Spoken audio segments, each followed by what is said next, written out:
He envisaged a building constructed around two large interior patios. The first patio is circular,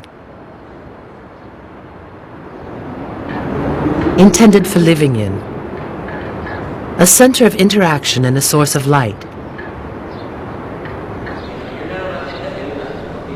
It was an innovation at the beginning of the 20th century, breaking with tradition. Gaudi considered the courtyard of a building to be something other than a more or less insalubrious hole.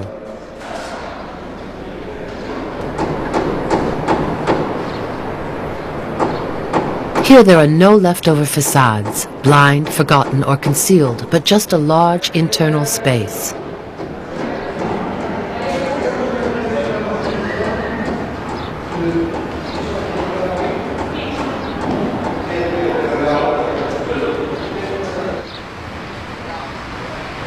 The second patio is oval in shape.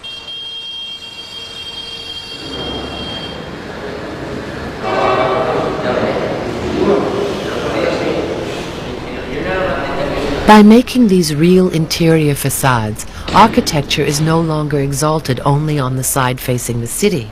It makes its presence felt in the very heart of the site and in the daily life of its inhabitants.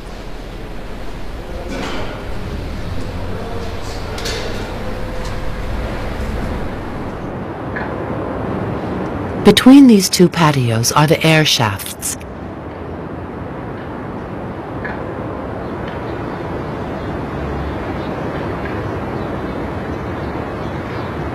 Gaudi put the drains and ventilation systems for the kitchens and bathrooms here, thus ridding himself of the functional constraints that would otherwise have spoiled the look of the two large and prestigious patios.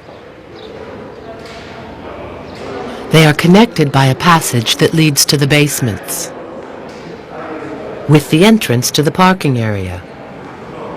They say that the architect had at first thought of making a spiral ramp from the basement right up to the top floor. Carriages would be able to carry their passengers to each landing, and the horses would go back down to their stables in the basement. While Gaudi gave up this idea, he had to resign himself to designing a parking space for the motor cars that were becoming more numerous every day, especially among the wealthy folk living in La Pedrera. The area has since been converted into a conference room, but at the time, this underground car park was one of the first to be built in Europe.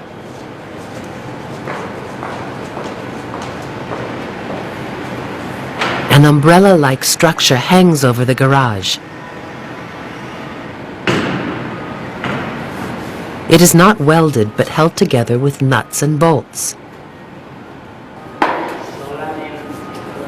The floor of the circular courtyard is held up by this metallic structure with its central crown and girders.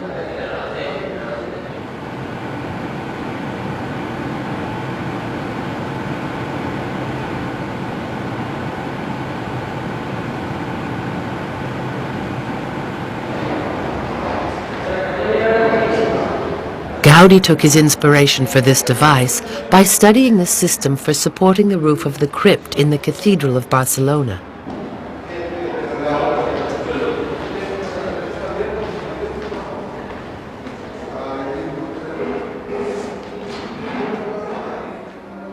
Gaudi spent an infinite amount of his time in complex calculations of loads, stresses, and geometry. He surrounded himself with helpers. There was Bayot the builder, and also the architects Berenguer, Rubio y Belver, the sculptors Lorenc and Matamala, and especially Jujol, who assisted Gaudi in finding his way from an architecture that was notably marked by historical references, like Viollet-le-Duc, toward a formal and highly singular freedom. Building work took 6 years. Austere, celibate, Gaudi's eyes were turned toward heaven, and that comforted the bigots. But he was audacious and fascinated the middle class, who, with their newly gained wealth from the colonies, were often just a touch show-off. Senor Mila was very prepared to make sacrifices for the sake of his architect. The architecture of the Casa Mila is a complete work, down to the slightest detail. Gaudi wanted a building to be open, without sudden boundaries between the inside and outside. The main entrance is a wrought iron opening with a gate. They do not close off the building.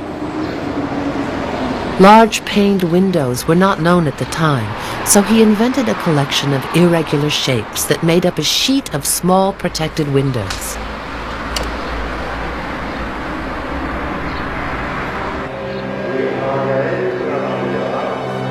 The Casa Mila is not only an apartment building, it is also a townhouse. A monumental staircase, for the exclusive use of the Milas, worthy of a chateau or a palace, goes no further than the first floor.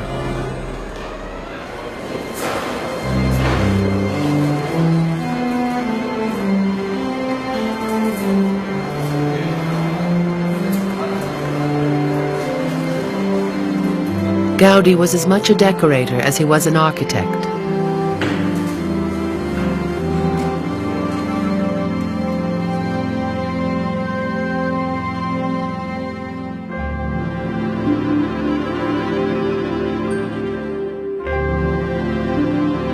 In the oval patio, the Milas, as ever, had the right to a second private entrance. Another staircase, suspended over the void, once again marks the glorious and strategic place given to the promoter's dwelling. It is built to look as if it floats in the air without losing the idea that this architectural feature has to be a real piece of bravura.